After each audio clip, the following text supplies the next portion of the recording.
Now, Special Prosecutor Kissie Agyabeng has expressed grave concern about Ghana's fight against corruption as the country scores 43 on the Corruption Perception Index for the fourth consecutive year.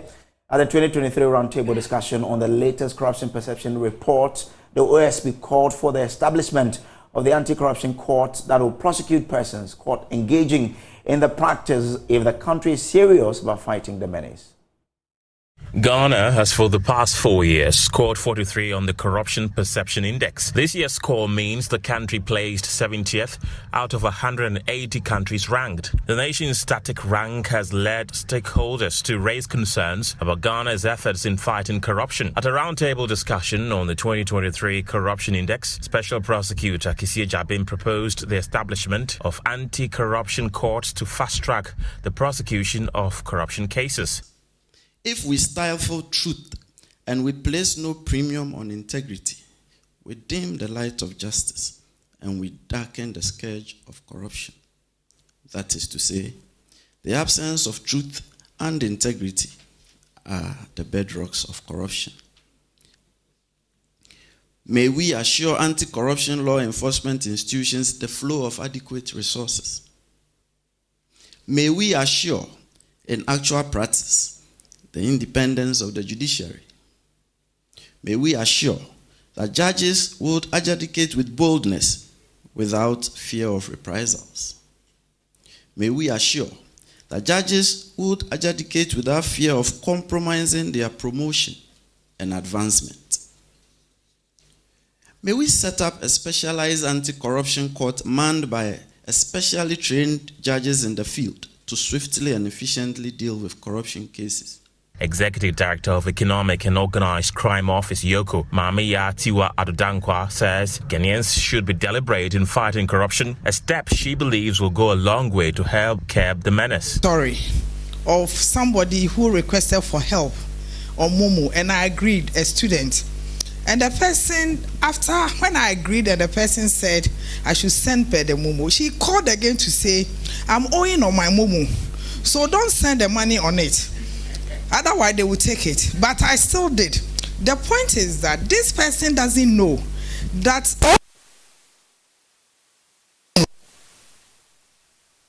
a profit which will affect the tax that they have to pay to the state.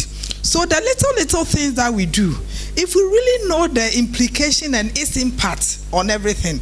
Chief of Staff Fremo Selpari, who was also present at the event, touted the strides made by the Akufo-Addo-led administration, claiming that significant progress has been made in the fight against corruption since 2017.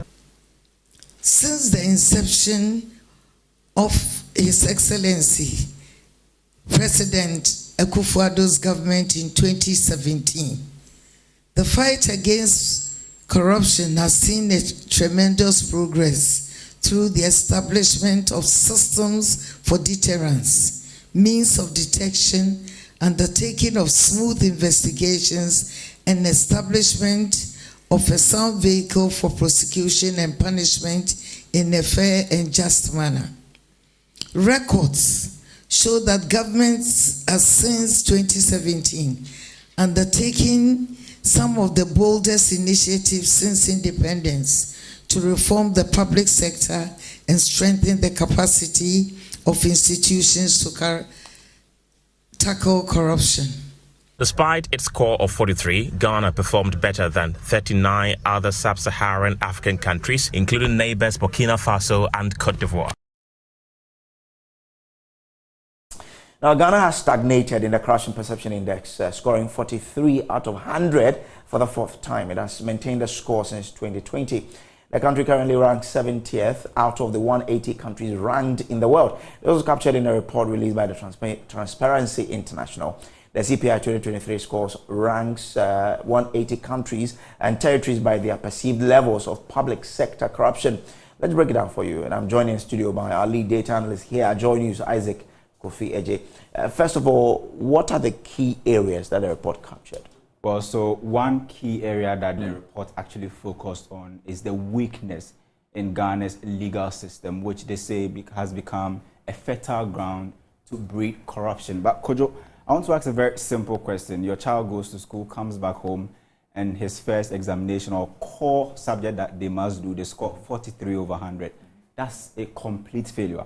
And that's the situation of Ghana's Corruption Perception Index since we featured in 2012 under President Mahama. We scored 45, over 100. That was what President Mahama inherited in 2012, moved it to 46, and his best was 48, which is currently the country's best in the span of a decade that we've actually had 48. But what happened was that after President Mahama took us to that 48 out of 100, before he left office, he has seen a significant decline consistently from that 48 to 45 to 43 before he left office. So we can say that he inherited 45, and by the time he was leaving office, the country's Corruption Perception Index was around 43. Okay. Then comes President Akufo-Addo in 2017. He inherited 43. Okay. Now, his first year, we saw a significant dip. He lost 3 of his scores. But can we say 43 when it's 43 is 2016, 2017 is 40? It's 40. That is President Akufo-Addo's first year. Okay. Because 2016 still under President Mahama. Okay. So President Akufo-Addo inherits 43. Okay. His first term, he gets 40. That was a significant drop. Okay. Then second year, third year, we began to see some marginal improvement from 40 to 41, held it constant up until 2019. Then 2020, we saw his significant improvement from that 41 to 43. And since then, the Corruption Perception Index has been held constant for the past, let's say, 4 consecutive times. It's been at 43. And the corruption, GII is saying that you can actually map this to the weakness in Ghana's legal system. We have something we call the Global, Rule of Law Index. And what we realized was that when you compare this data to the Global, Rule of Law Index, there seems to be some sort of positive correlation between when your legal system is weak versus your Corruption Perception Index. Okay. So for us, we've been dropping, and currently our Global Rule of Law Index has been held constant for the past 3 years. And that's the same story as we see here on the Corruption Perception. Very interesting. This tells us the Ghanaian picture. Now, the local chapter, or Transparency International, has some recommendations as to how we can better this, right? Yes, absolutely. The first recommendation goes to, again, the legal system. They're saying that reduce the immunity that judges they have in their legal, issues. Reduce it, because they believe that, the legal system has become a fertile ground for corruption to breed. And then also the media, we have a part to play in here. They're saying give the media the chance to actually report and investigate on some of these issues. But it's sad that if you compare the Corruption Perception Index, which has stagnated over the period, the Press Freedom Index has been declining in terms of our rank globally. We've been reduced to, I think, 60 something out of 180 countries, and that's also another challenge over there. So give the media the chance to investigate. Then they are also calling for a law to be introduced in Parliament, which will track, public servants and then, expenditure of the public service, because it features heavily in a Corruption Perception Index, where people believe that there is high corruption going on in our public service space. And those were some of the recommendations put together by the Ghana, the Ghana chapter of the Transparency International. So that's a Ghana Integrity Initiative, GII. Well, so those are the recommendations there. But let's get more on this index by speaking to the fundraising manager of the Ghana Integrity Initiative, Michael Body, who joins us via Zoom. And I'm grateful to you for joining us. First off, let's understand the methodology that was employed by the Transparency International for this survey. Very well, thank you, and good evening to your viewers. So, the Corruption Perception Index actually measures perception of corruption by experts and academia that visit in your country or that do business in your country. Now, their perception is weighted over a weighted average, and the score is obtained.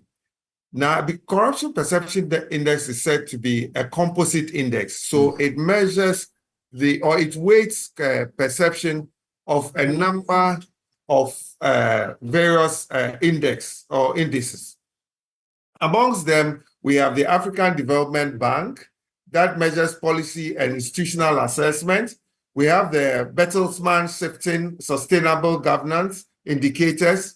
We also have the Bertelsmann Shifting that measures Transformation Index. We also have the Economic Intelligence Unit that measures Country Risk Service. We have the Freedom House Nations and that looks at nations in transit. We have the Global Insights Country Risk Rating, and then we have the IMD World Competitive Center, and that measures the World Competitive Yearbook, Executive Opinion Survey, Political Economic Risk, that looks at Consultancy African Intelligence, Asian Intelligence, and then we have the PRS Group International Country Risk. I mean, there are 13 in all. Okay. These institutions do various studies, and these studies, they obtain data. When we obtain these data, and usually we use a 2-year span, so between 2022 and 2024, the data that is collected is then aggregated and weighted, and then a score is given. And that is how come we arrive at the Corruption Perception Index. But largely, all these data are obtained from experts and business people that visit the country or that do business in the country. There's a wide range one. I'm grateful to you for helping us on this particular one. Grateful. So he is with the Ghana Integrity Initiative. Now, two other